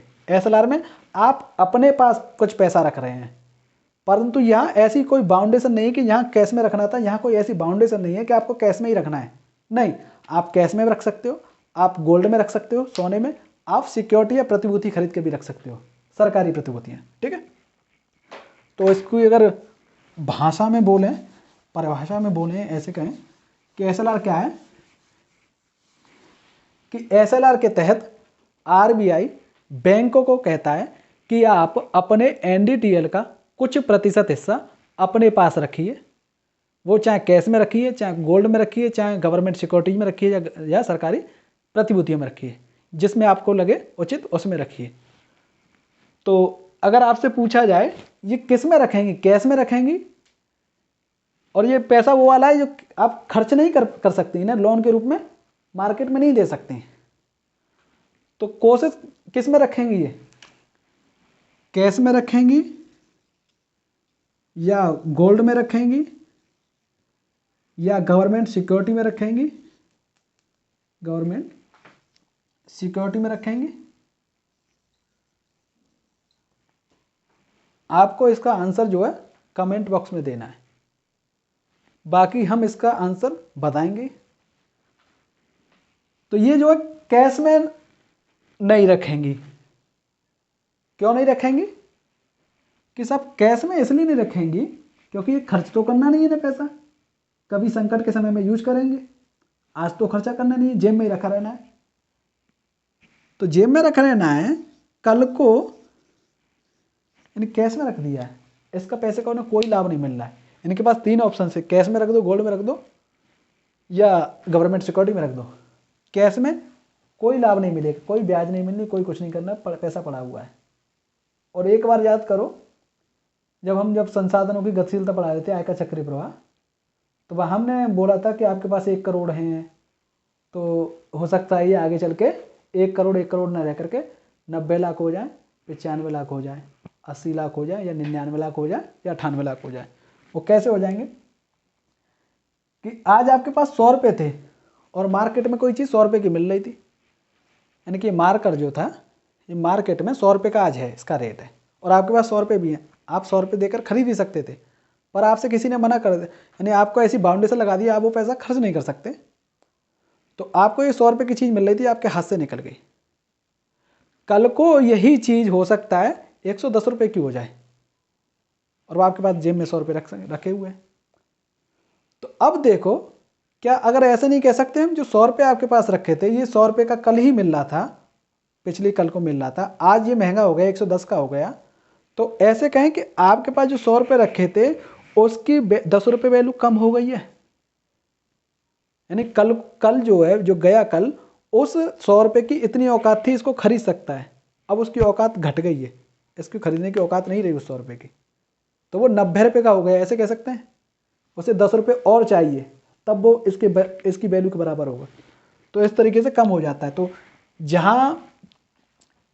तो ये भी कैश में नहीं रखेंगे, क्योंकि पहली बात तो कोई लाभ नहीं मिल रहा है, दूसरी बात इस मुद्रा का ह्रास हो सकता है। ठीक है, तो कैश में नहीं रखेंगे। गोल्ड में सब हाँ मिल सकता है, आज गोल्ड खरीद लो, कल को महंगा हो जाए तब बेच देंगे, यहाँ तो लाभ दिख रहा है, पर यह रिस्क भी है। जरूरी नहीं ये महंगा हो सकता है कल को गिर जाए, तो कल को गिर जाए और उनको आवश्यकता पड़ जाए कल को पैसे की, बेचना पड़े आपको गोल्ड, तो घाटे में बेचेंगे, तो गोल्ड में भी रखें। गवर्नमेंट सिक्योरिटी यानी सरकारी प्रतिभूति के माध्यम से क्या करती है, मार्केट में जो गवर्नमेंट एक ऐसे कह लो एक पत्र जारी करती है, उस पत्र पे लिख देती है कि हम इतने पैसे आपको इस तारीख पे चुकाएंगे अगर आप हमें इस पेपर को खरीदते हो। तो ये सिक्योरिटी जो प्रतिभूति है, इसके माध्यम से गवर्नमेंट जो है मार्केट से उधार लेती है, कोष फंड की उगाही करती है इसके माध्यम से, तो यहाँ अगर वो इसको खरीद लें, इस पेपर को, क्योंकि ये गवर्नमेंट सिक्योरिटी है, सुरक्षित ऋण हो सकता है, यानी कि यहाँ पर ये पैसा डूबने के कम चांस होंगे, पैसा डूबने के कम चांस होंगे, और इसे खरीद लें, गवर्नमेंट सिक्योरिटी है, कल को इन्हें ज़रूरत पड़ गई बेचने की, इन्हें पैसे की ज़रूरत है, तो इसके खरीदार भी बहुत ज़्यादा होंगे, और इसके उम्मीद है कि इसके दाम ना गिरें, ऐसी उम्मीद है, यहाँ रिस्क कम है, तो ये कोशिश करेंगे गवर्नमेंट सिक्योरिटी में रखने की। तो अधिकतर या सामान्यतः जो भी बैंक होती हैं वो एसएलआर के रूप में, जो उन्हें पैसा रखना पड़ता है अपने पास, वो एसएलआर के रूप में गवर्नमेंट सिक्योरिटी को खरीद करके रखती है अपने पास पैसा। ठीक है, वही इसका भी फ्लो चार्ट बनाना चाहे सीआरआर के माध्यम से बना, सीआरआर की तरह उसकी तरह बना लोगे। कैसे? एसएलआर, आरबीआई ने एसएलआर को बढ़ा दिया, एसएलआर को बढ़ा दिया, यानी कि इनके पास अब इनको ज़्यादा पैसा रखना है अपने पास, एसएलआर बढ़ा दिया है तो तरलता मार्केट में कम हो जाएगी, क्योंकि बैंकों की लोन देने की क्षमता को आरबीआई ने कम कर दिया एसएलआर बढ़ा के, तो मार्केट में तरलता कम हो जाएगी, तो वो भी आगे जो भी मुद्रास्फीति नियंत्रण में आ जाएगी, और एसएलआर को कम कर दे, एसएलआर कम कर दिया अर्थात बैंकों की लोन देने की क्षमता को बढ़ा दिया आरबीआई ने, तो तरलता मार्केट में बढ़ जाएगी, तरलता बढ़ गई तो वही औद्योगिक उत्पादन बढ़ जाएगा, औद्योगिक उत्पादन बढ़ जाएगा तो आर्थिक समृद्धि दर, आर्थिक समृद्धि बढ़ेगी, आर्थिक समृद्धि होगी। ठीक है, ये एसएलआर हो गया। ठीक है, यहां तक आपसे वही इसको ऐसे लिखना चाहे तो यहां पर एक ब्रैकेट में लिख लो, अगर एसएलआर आरबीआई ने बढ़ा दिया है तो तरलता कम हो जाएगी, और अगर एसएलआर आरबीआई ने घटा दिया है तो तरलता बढ़ जाएगी। यही बराबर में सीआरआर भी लिख लो अगर समझ में के लिए, यही सीआरआर अगर मार्केट बढ़ा दिया आरबीआई ने तो तरलता कम हो जाएगी, सीआरआर घटा दी तो तरलता बढ़ जाएगी, इसको ब्रैकेट में लिख लो। ठीक है, अगर इससे मैं थोड़ा सा एक अच्छा सा ग्राफ बनाता हूँ, फ्लो चार्ट बनाता हूँ, जो आपको सारे वो क्लियर कर देगी चीज़ें, सीआरआर और एसएलआर का कैसे बेरोजगारी पर भी जो है मौद्रिक नीति के माध्यम से नियंत्रण पाया जा सकता है, या रोजगार को बढ़ाया जा सकता है मौद्रिक नीति के माध्यम से, औद्योगिक उत्पादन को बढ़ाया जा सकता है। मैं उदाहरण लेता हूं सीआरआर का,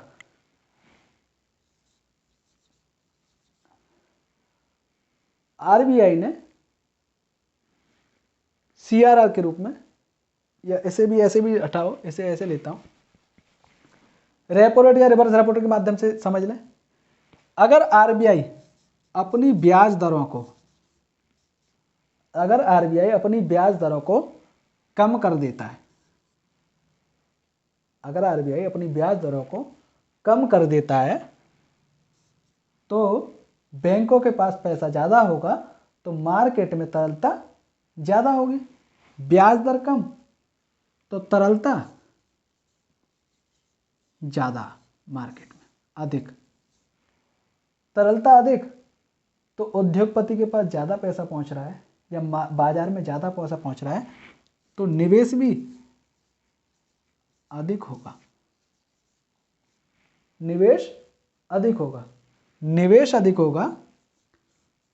तो ऐसा मान सकते हैं कि अभी हम समझने के लिए मान सकते हैं निवेश अधिक होगा, तो निवेश अधिक होगा तो औद्योगिक उत्पादन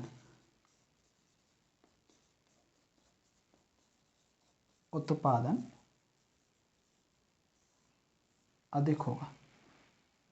अब चूंकि औद्योगिक उत्पादन बढ़ रहा है, प्रोडक्शन बढ़ रहा है, तो पहले 10 लोग प्रोडक्शन कर रहे थे, अब बाजार से डिमांड ज़्यादा आ रही है, क्योंकि तरलता ज़्यादा हो चुकी मार्केट में, क्रय शक्ति बढ़ गई लोगों की, तो यहाँ पर प्रोडक्शन बढ़ाना है तो इनको जो है और लोगों को हायर करने की आवश्यकता पड़ेगी, और लोगों को हायर करेंगे, यानी और लोगों को रोजगार देंगे, तो यहाँ पर औद्योगिक उत्पादन बढ़ा तो यानी कि रोजगार बढ़ सकता है। रोजगार बढ़ रहा है, लोग रोजगार मिल गया लोगों को, उनको महीने पर इनकम मिल रही है, इनकम मिल रही है तो यानी कि जेब में पैसा जा रहा है। तो यानी अगर कहें पैसा जा रहा है तो यानी कि खरीदने की शक्ति बढ़ रही है, क्रय शक्ति बढ़ रही है, या परचेजिंग पावर बढ़ रही है, या रोजगार बढ़ रहा है तो लोगों की आय बढ़ रही है। पहले जब 10 लोग काम कर रहे थे तो अब वो डिमांड करेंगे कि हमें पैसा बढ़ाओ, हमारी जो है इनकम बढ़ाओ, तो आय बढ़ जाएगी। आय बढ़ रही है तो ऐसे कहते साहब क्रय शक्ति बढ़ रही है लोगों की।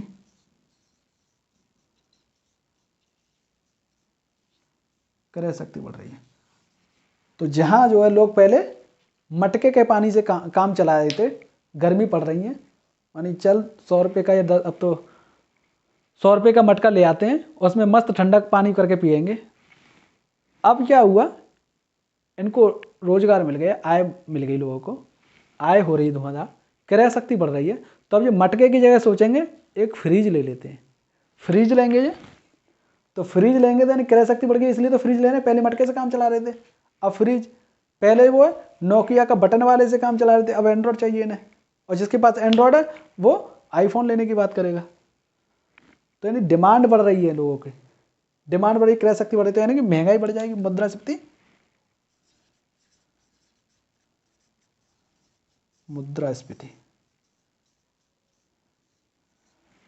मुद्रास्फीति बढ़ जाएगी। ये ग्राफ या फ्लो चार्ट आपको समझ में आया होगा, कैसे बढ़ती है कैसे घटती है। यही इसी का उल्टा कर दें, ब्याज दर बढ़ा दी है, तरलता कम हो जाएगी, तरलता कम हो जाएगी, निवेश कम हो जाएगा, निवेश कम हो जाएगा, औद्योगिक उत्पादन कम हो जाएगा, औद्योगिक उत्पादन, रोजगार कम होगा, क्योंकि औद्योगिक उत्पादन को होता है। अब क्या करेंगे ये लोगों को छटनी करने का, जहाँ पहले 20 लोग थे अब कहेंगे 15 लोग से काम चल जाएगा, 10 लोग से काम चलेगा, क्योंकि कम प्रोडक्शन हो रहा है, तो छटनी करेंगे लोगों को, रोजगार कम होगा, जब बेरोजगारी बढ़ेगी, आय कम हो जाएगी, क्रय शक्ति कम हो जाएगी, डिमांड जनरेट नहीं होगी। जो फ्रिज खरीदने की सोच रहा था, अब उसके पास आय नहीं हो रही, तो अब वो मटके से काम चलाएगा, अब सोचेगा मटका नहीं, छोड़ो गर्म ही पी लेंगे। तो ये होगा। तो उम्मीद करता हूं आपको VRR के तहत जो CRR और SLR था वो समझ में आ गया होगा। ठीक है, यहीं पे CRR, यहाँ ब्याज दर की जगह CRR कर सकते हो, SLR कर सकते हो, repo rate, reverse repo rate जो लगा लो, बाकी ग्राफ आप अपने हिसाब से बना लेना अपने नोट्स बुक में। ठीक है, ऐसे ही नोट्स बनाने आपको, और इसको भाषा में लिख ही सकते हो, इसको परिभाषा वगैरह जो भी बनानी हो शब्दों में लिख सकते हो अच्छे से, अलग से लिखाने की आवश्यकता नहीं है। अब नेक्स्ट जो है हमारा क्या था, बैंक रेट था। ठीक है, बैंक रेट, इसी को कहते हैं हिंदी में बैंक दर। बैंक दर क्या होती है, बैंक दर, इसे पुनर्कटौती दर भी कहते हैं।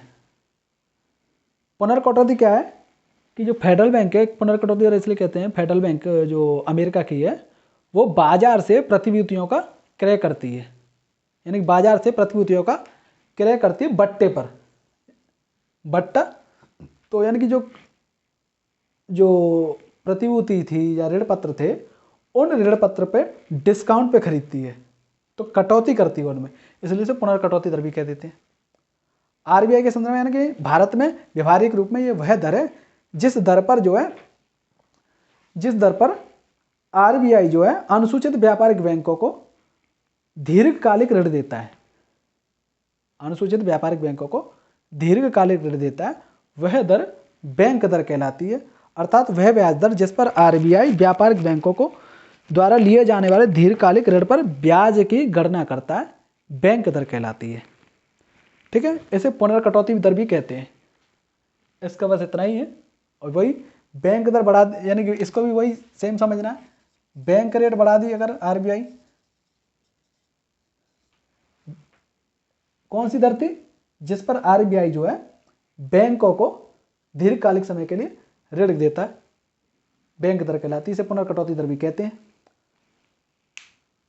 वहां पर रेपो रेट वगैरह में भी जो है बैंकों को ऋण दे रहा था, रिवर्स रेपो रेट में भी ऋण दे रहा था, वो अल्पकालिक समय के लिए था, ये दीर्घकालिक समय के लिए। तो अगर बैंक रेट बढ़ा दिया तो बैंकों के पास कम लोन लेंगे क्योंकि महंगा मिल रहा है। महंगा मिल रहा है तो आगे तरलता कम हो जाएगी, जो फ्लो चार्ट बनाया है वो सेम बनेगा। वही बैंक रेट को कम कर दे आरबीआई, सस्ता कर दिया लोन, सस्ता कर दिया तो बैंक ज़्यादा पैसा लेंगे, मार्केट में तरलता बढ़ जाएगी, फिर वही सारा फ्लो चार्ट वही बनेगा। ठीक है, उसके बाद आगे पढ़ते हैं हम। बैंक रेट के बाद क्या था? Marginal standing facility ratio, MSF.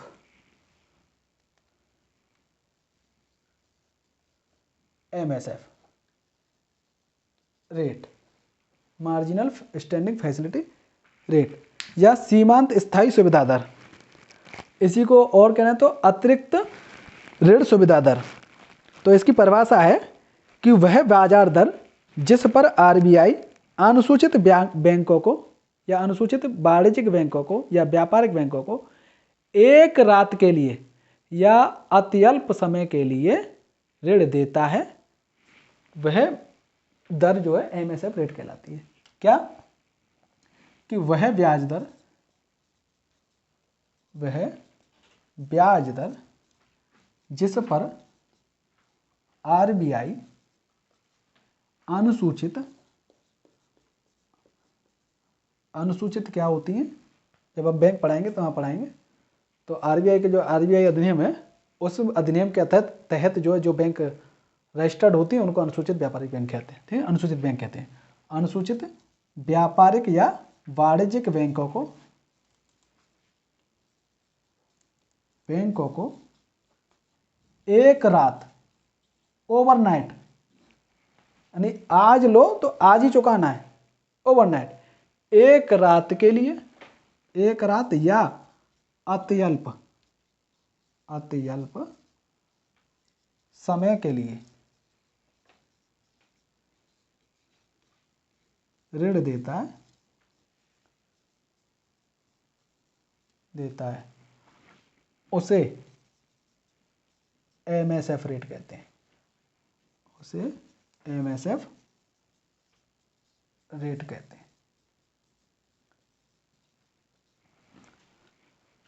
तो एक रात के लिए ऋण देने की जो सुविधा है वो एमएसएफ रेट के तहत की जाती है, और यहाँ बिना किसी सिक्योरिटी के ऋण ले सकती हैं, जो है अपने एनडीटीएल का 1% जो है, जो अनुसूचित व्यापारिक बैंक है, अपने एनडीटीएल का 1% आरबीआई से एक रात के लिए ऋण ले सकती हैं, और वह जिस दर पर लेती है वह ब्याज दर एमएसएफ रेट कहलाती है। ठीक है, ये सारी जो दर पढ़ा रहे हैं, जो भी रेट हैं, वो सबको डिसाइड या निर्धारित करती है वो आरबीआई करती है। ठीक है, मौद्रिक नीति के माध्यम से। एक मौद्रिक नीति समिति बन गई है, वो करती है सारी चीज़ें। ठीक है, अत्यल्प समय के लिए देती है। अगर आज बैंकों के पास कोई बैंक है और उसके पास जो है आज जो है नकदी की समस्या आ जाए, आज उसके पास पैसे कम पड़ जाएं, तो आज अपनी नकदी की या अपनी जो तरलता उसके पास कम हो गई है, उस तरलता की पूर्ति करने के लिए वो आरबीआई से एक रात के लिए ऋण ले सकता है। ठीक है, वह दर जो है एमएसएफ रेट कहलाती है। इसके माध्यम से वही, अगर एमएसएफ रेट बढ़ा दिया, यानी महंगा दे रहा है तो कम लेंगे तो बाजार में तरलता कम तो बाकी सारी क्रिया, तरलता कम तो मुद्रास्फीति नियंत्रण। एमएसएफ रेट कम कर दिया, लोन ज़्यादा लेंगे, ज़्यादा बांटेंगे, निवेश ज़्यादा होगा, तरलता बढ़ गई तो औद्योगिक उत्पादन बढ़ गया, आर्थिक समृद्धि बढ़ गई, रोजगार बढ़ गया, आय बढ़ गई, क्रय शक्ति बढ़ गई, परचेजिंग पावर जिसे कहते हैं। एमएसएफ रेट समझ में आ गया, कोई समस्या नहीं, लिख लो इसे। अगर एमएसएफ रेट बढ़ा दिया है तो तरलता कम हो जाएगी, और एमएसएफ रेट कम कर दिया तो तरलता बढ़ जाएगी। ठीक है सर। अब नेक्स्ट है open market operation, OMO, open market operation. लिख लेना आप इसे, मैं रफ कर दे रहा हूँ, पॉज कर लेना आप और उसके बाद लिख लेना।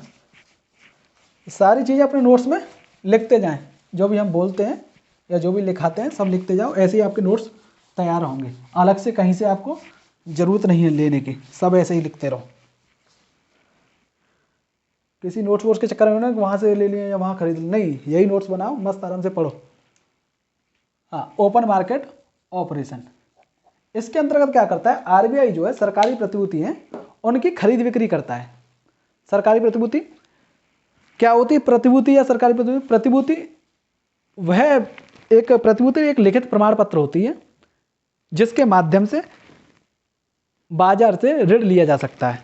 ठीक है, मैं अगर कोई एक A4 साइज का या कोई भी एक पेपर पे लिख दूं कि ऐसे ऐसे एक एग्रीमेंट, और उसको दे करके अगर मेरी इतनी साख है या मेरी इतनी औकात है कि उस पेपर को देख करके लोग मुझे उस पेपर को मैं जमा कर दूं कि लिखित में साहब ये पेपर लो और उसके बदले मुझे आप पैसे दे दीजिए, वो प्रतिभूति हो जाएगी। ठीक है, ऋण पत्र भी इसे कहते हैं, ऋण पत्र प्रतिभूति। और अगर सरकार ऐसा कर रही है तो उसे सरकारी प्रतिभूति कहेंगे। तो ओपन मार्केट ऑपरेशन के तहत क्या करते हैं, खुले बाजार की क्रियाएं, इसको हिंदी में कहें तो खुले बाजार की क्रियाएं। इसके तहत आरबीआई जो है मार्केट में या बाजार में सरकारी प्रतिभूतियों का क्रय विक्रय करती है। जब हम आरबीआई के कार्य के बता रहे थे तो वहां कहा था हमने सरकार के एजेंट के रूप में कार्य करती है या सरकार का बैंकर। तो सरकार के एजेंट के रूप में एक ये भी है कि सरकारी प्रतिभूतियों को खरीद विक्रय करती है, क्रय विक्रय करती है मार्केट में, बाजार में। तो अगर आरबीआई सरकारी प्रतिभूतियों का, सरकारी प्रतिभूति मार्केट में बेचे, यानी कि ऋण पत्र बेच रही है, क्यों बेच रही है, क्योंकि सरकार को पैसे की जरूरत है इसलिए बेच रही थी। तो सरकार यानी प्रतिभूति को बेचे तो यानी कि मार्केट पे पैसा लेगी और इस ऋण पत्र को देगी। तो मार्केट से पैसा आरबीआई के पास आ रहा है और मार्केट में क्या जा रहा है, केवल एक पत्र। तो अगर देखें तो यानी कि जब मार्केट में जब बेचती है तो उस समय पैसा अंदर आता है, आरबीआई के पास आता है, तो मार्केट में तरलता कम हो रही है ना, क्योंकि पैसा अब आरबीआई के पास आ रहा है, मार्केट में नहीं जा रहा है। तो जब सरकारी प्रतिभूति को मार्केट में विक्रय करेगी, यानी विक्रय बढ़ा दे, मान के चलो विक्रय बढ़ा दिया, ज्यादा बेच रही है तो तरलता कम हो जाएगी। और वहीं सरकारी प्रतिभूति का क्रय कर रही है, यानी जो पहले बेची थी इसने अब उनको खरीद रही है, सॉरी हाँ, पहले जो बेची थी अब उन्हें खरीद रही है, यानी कि पहले ऋण पत्र दे दिया था, लो ये हम दे रहे हैं, इसके बदले आप हमें पैसा दीजिए, तो इससे तरलता कम कर दी थी। अब कह रही है लाओ, जिनको पैसे की जरूरत है वो हमें दो प्रतिभूतियों को और हमसे पैसे ले जाओ। तो जब ये खरीदेगी तो मार्केट में पैसा छोड़ रही है, तो मार्केट में पैसा ज़्यादा जा रहा है, मुद्रा ज़्यादा जा रही है। तो जब क्रय करेगी, क्रय बढ़ा देगी, क्रय करना, तो उस समय तरलता बढ़ जाएगी। समझ में आ गई, लिख लो इसे। अब एक बता देते हैं एनडीटीएल। एनडीटीएल क्या होता है, एनडीटीएल को बता देते हैं। ये समझ में आ गया ओपन मार्केट ऑपरेशन। एक एनडीटीएल बता देते हैं। सरकारी प्रतिभूति या प्रतिभूति दो प्रकार की होती हैं, ऐसे कह लो यहाँ पर, प्रतिभूति दो प्रकार की होती हैं। एक ऋण प्रतिभूति,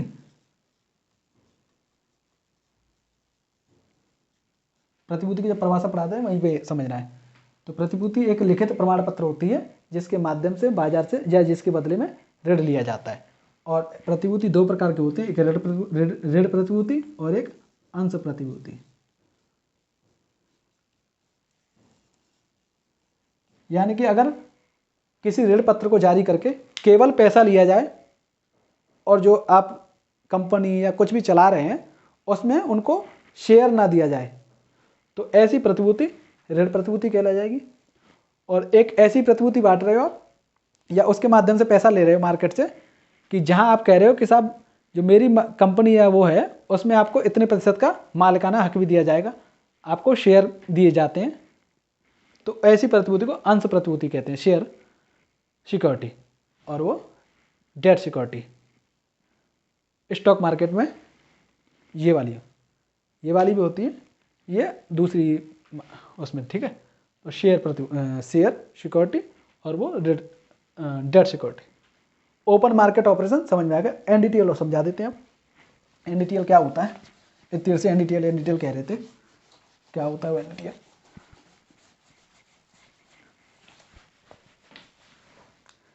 एनडीटीएल। बैंक, जब बैंक की परिभाषा पढ़ा रहे थे हम आपको, जब बैंक की परिभाषा पढ़ा रहे थे तो उस बैंक की परिभाषा में बताया था वह वित्तीय संस्था जो लोगों को धन जमा करने की सुविधा और ऋण देने जैसे कार्य करती है, बैंक कहलाती है। तो क्या बैंक के दो काम है, पहला एक तो जमा ले करवाती है लोगों से और दूसरा लोन बांटती है और इधर जमा डिपॉजिट। जमा दो प्रकार के होते हैं, एक तो मांग जमा और दूसरा समय जमा।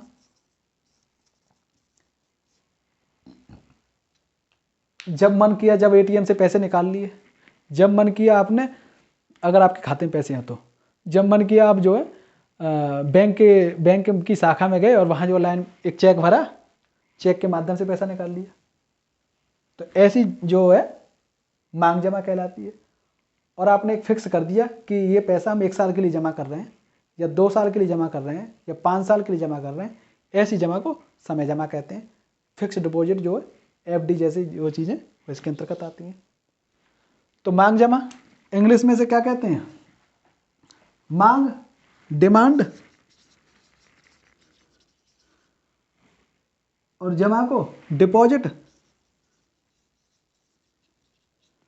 और इसको टाइम डिपॉजिट।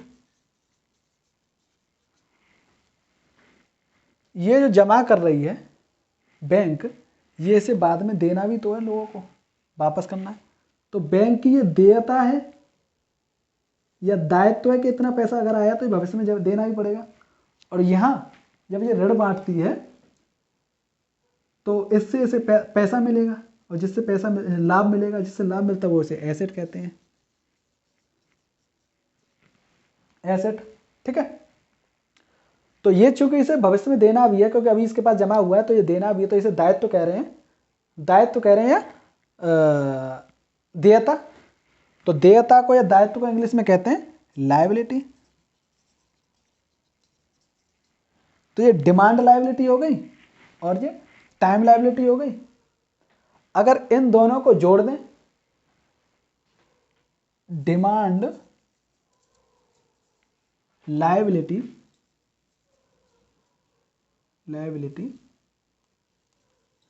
और टाइम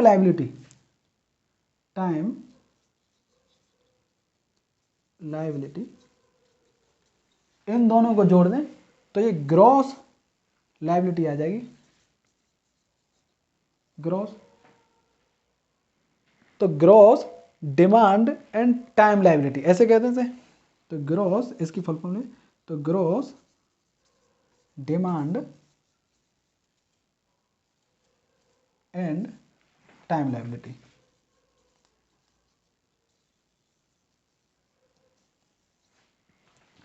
ये क्या होगा? Gross demand and time liability निकालनी हो तो डिमांड लायबिलिटी को और टाइम लायबिलिटी को जोड़ दें तो वो gross demand and time liability आ जाती है।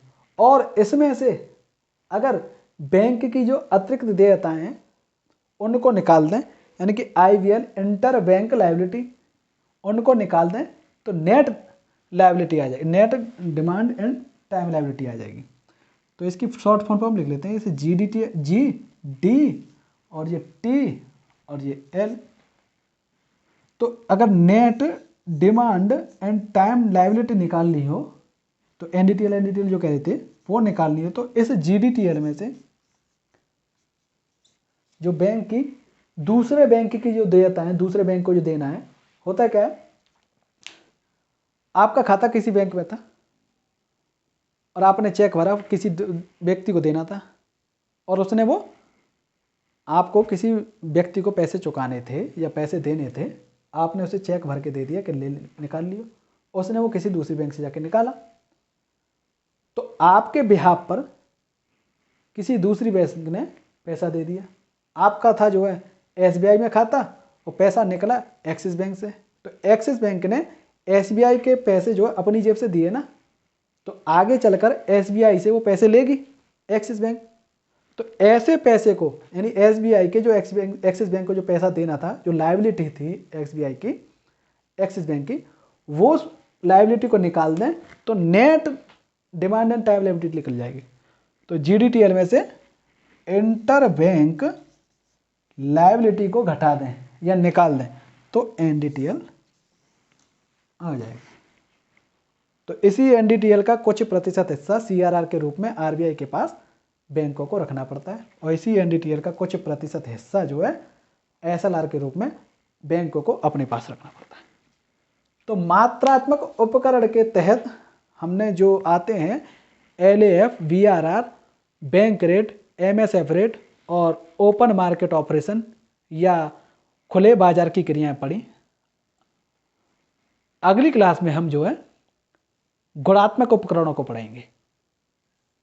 मुझे पता है क्लास थोड़ी लंबी चली जा रही है, मैं सोच रहा था कि गुणात्मक उपकरणों को भी आज ही ख़त्म कर दूं, पर फिर आप लोग जो है शिकायत करोगे कि बहुत लंबी क्लास है, इतनी लंबी क्लास नहीं होनी चाहिए। तो इसलिए क्लास ज़्यादा लंबी ना हो, तो इसलिए मैं आज यहीं पर रोक रहा हूँ। उम्मीद करता हूँ आपको समझ आया होगा, और अपनी प्रतिक्रिया कमेंट बॉक्स में बताते रहें। और जो प्रश्न हमने पूछे थे उन प्रश्नों का जवाब भी आप कमेंट बॉक्स में करें। अगली क्लास में हम उनका जवाब या उत्तर बताएंगे क्या होता है, और मुझे पता है, भरोसा है कि आप कर ही दोगे। अगर आपने पिछली क्लास देखी है तो आप उनका उत्तर दे ही दोगे, और जिनको उनका उत्तर देने में कठिनाई हो रही है तो पिछली क्लास जा कर के देख ले पहले, तब आसानी से उसका उत्तर दे पाएंगे। धन्यवाद।